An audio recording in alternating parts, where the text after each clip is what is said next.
நீங்கள் காட்ஸிலா ஃபேனா? அப்போ இந்த வீடியோ உங்களுக்கு தான். மெக்கா காட்ஸிலா பற்றி பேச சொல்லி ஒருத்தர் கமெண்ட் பண்ணியிருந்தாரு, அதனால் பேச போகிறேன். மெக்கா காட்ஸிலான்ற கான்செப்ட் வந்து எப்படி கொண்டு வந்தாங்க? மெக்கானிக்கல் காங் அப்படின்ற ஒரு கான்செப்ட்ல இருந்து தான் இவங்க வந்து எடுத்திருப்பாங்க. அது வந்து பார்த்தீங்கன்னா காங்கோட வில்லனாக தான் வந்திருக்கும். அதுக்கு இதுக்கு சண்டை வர மாதிரி தான் இருந்திருக்கும். அது வந்து இந்த காட்ஸிலா ஒரு ரைட்டருக்கு பிடிச்சதுனால என்ன பண்ணிட்டாங்க, அதை பார்த்து அவங்க என்ன பண்ணிட்டாங்க, காட்ஸிலாவுக்கு அதே மாதிரி ஒரு வில்லனை உருவாக்கணும்னு நினைச்சிட்டாங்க. ஃபர்ஸ்ட் தியரி என்னன்னு பார்த்தீங்கன்னா 1974 காட்ஸிலா வர்சஸ் மெகாட்ஸிலான்னு ஒரு படம் ரிலீஸ் ஆயிருக்கும்.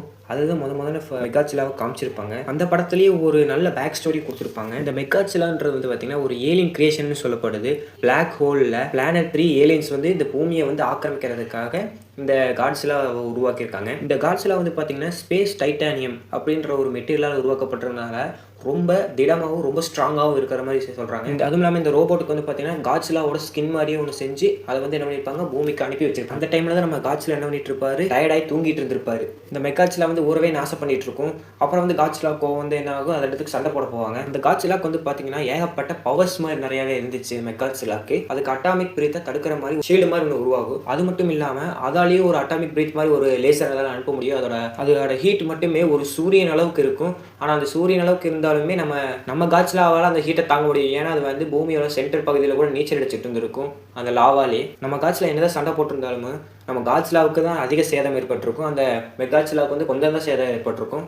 அதனால் காட்ஸிலா என்ன பண்ணும், பின்வாங்கி என்ன பண்ணும், இது போய் ஒரு ரெஸ்ட் எடுக்க போயிடும். ரெஸ்ட் எடுத்ததுனால இதுக்கு வந்து பவர்ஸ் வந்து ரீஜென்ரேட் ஆயிரும். அங்கே வந்து என்ன பண்ணுறாங்க, மெக்கா காட்ஸிலாவுக்கு வந்து அவங்க அதோட டேமேஜையும் வந்து என்ன பண்ணிடுறாங்க, ஃபிக்ஸ் பண்ணிடுறாங்க. நம்ம காட்ஸிலாவும் போய் ரீஜென்ரேட் ஆனதுக்கப்புறம் அதுக்கு ஒரு ஸ்பெஷல் பவர் மாதிரி கிடைக்குது.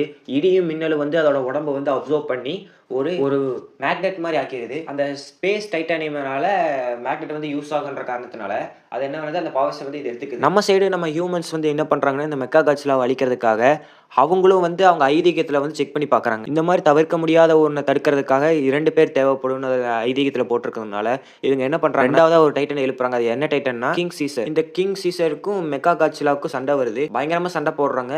அப்போ வந்து பார்த்தீங்கன்னா அந்த அட்டாமிக் லேசரை வந்து மெக்கா காட்ஸிலா வந்து யூஸ் பண்ணுது. ஆனால் கிங் சீசருக்கு வந்து எதுவுமே ஆகலை. ஏன்னா அதுக்கு வந்து பார்த்தீங்கன்னா எனர்ஜியை அப்சர்வ் பண்ணுற பவர் இருக்குது. ஆனால் என்னதான் பவர் இருந்தாலும் அதுவும் கிட்டத்தட்ட தோற்று போகிற நிலைமைக்கு வருது. அப்போ தான் நம்ம காட்ஸிலா என்ட்ரி கொடுத்து என்ன பண்ணுதுன்னா, அதோட உடம்பை வந்து மேக்னெட்டால பிடிச்சி வச்சுக்குது.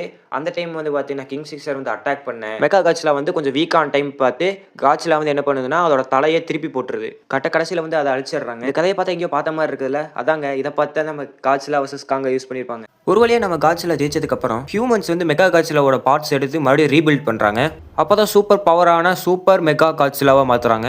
இது பார்க்கவே ரொம்ப பயங்கரமாகவும் ரொம்ப பவர்ஃபுல்லாகவும் இருக்கிற மாதிரி காமிச்சிருப்பாங்க. அதுக்கு உடம்புல வந்து ஜெட் பேக்ஸ் அண்ட் ராக்கெட்ஸ்லாம் இருக்கிற மாதிரி இருந்திருக்கும். இன்னும் விட இந்த ஃபைட் வந்து பார்த்தீங்கன்னா ரொம்ப டஃபாக போயிட்டு இருக்குது. ஹியூமன்ஸ் வந்து இந்த மெக்கா காட்ஸிலா மறுபடியும் உயிர் கொண்டு வரதுக்காக என்ன பண்ணியிருப்பாங்கன்னா, ஒரு பழைய காட்ஸிலாவோட எலும்புலேருந்து தான் கொண்டு வந்திருப்பாங்க. டெக்னிக்கலி பார்த்தீங்கன்னா அதோட உடம்புக்கு இன்னொரு காட்ஸிலா இருக்கிற மாதிரி தான். சண்டையோட நடுவிலேயே அந்த இறந்து போன காட்ஸிலாவோட நினைவுகள் திரும்ப வந்து அது நல்ல காட்ஸிலாவா மாதிரி திருந்திட்டு போயிருக்கு. அதுக்கப்புறம் தான் ஏபெக்ஸ் கம்பெனி வந்து என்ன பண்றாங்கன்னா, இறந்து போன கிங் கிடாராவோட தலையை வச்சு ஏபெக்ஸ் கம்பெனி வந்து ரிசர்ச் பண்ணிட்டு இருந்திருக்காங்க. இவங்களோட முக்கியமான நோக்கமே காட்ஸிலாவை கொல்றதா தான் இருந்துச்சு. இவங்க இந்த மெக்கா காட்ஸிலாவை வந்து பல இடங்கள்ல வச்சு உருவாக்கிட்டு இருந்திருப்பாங்க. அதுக்கப்புறம் தான் எல்லாத்தையும் ஒன்று சேர்த்து காட்ஸிலாவோட சண்டை ஓடுற மாதிரி வச்சிருந்திருப்பாங்க. இப்போ இந்த மெக்கா காட்ஸிலாவை கட்டுப்படுத்துறது வந்து பார்த்தீங்கன்னா ஒரு ஹியூமனா தான் இருந்திருக்கும். ஆனா எப்படி கிங் கிடார் வந்து அந்த மெக்கா காட்ஸிலாவை கட்டுப்படுத்துன்னு பார்த்தீங்கன்னா, நான் முன்னே சொல்லியிருந்தேன்ல, அந்த பழைய காட்ஸிலாவோட எலும்பு துண்டுலேருந்து மெக்கா காட்ஸிலா உருவாக்கியிருப்பாங்க. அப்பவே அந்த பழைய மெக்கா காட்ஸிலாவோட நினைவுகள் திரும்ப வந்திருக்கும். அதே மாதிரி தான் இந்த கிங் கிடாராவோட நினைவுகள்லாம் திரும்ப வந்திருக்கும். அதுக்கப்புறம் தான் 2 பேர்த்தோட சண்டை போட்டு அது தோத்துரும். இவ்வளவு நேரம் பொறுமையா இருந்து நான் சொல்றதை கேட்டதுக்கு ரொம்ப நன்றி. இந்த மாதிரி மோர் கண்டென்ட்ஸ் தேவைப்பட்டுச்சுன்னா நம்ம சேனலை சப்ஸ்கிரைப் பண்ணிட்டு பக்கத்துல இருக்க பெல் ஐக்கான் அமைக்கி விட்டு ஆல்ல கொடுத்துங்க. அப்பனா தான் நம்ம போடுற வீடியோ உடனுக்குடனே உங்களுக்கு நோட்டிஃபிகேஷன் வந்துடும். பாய்.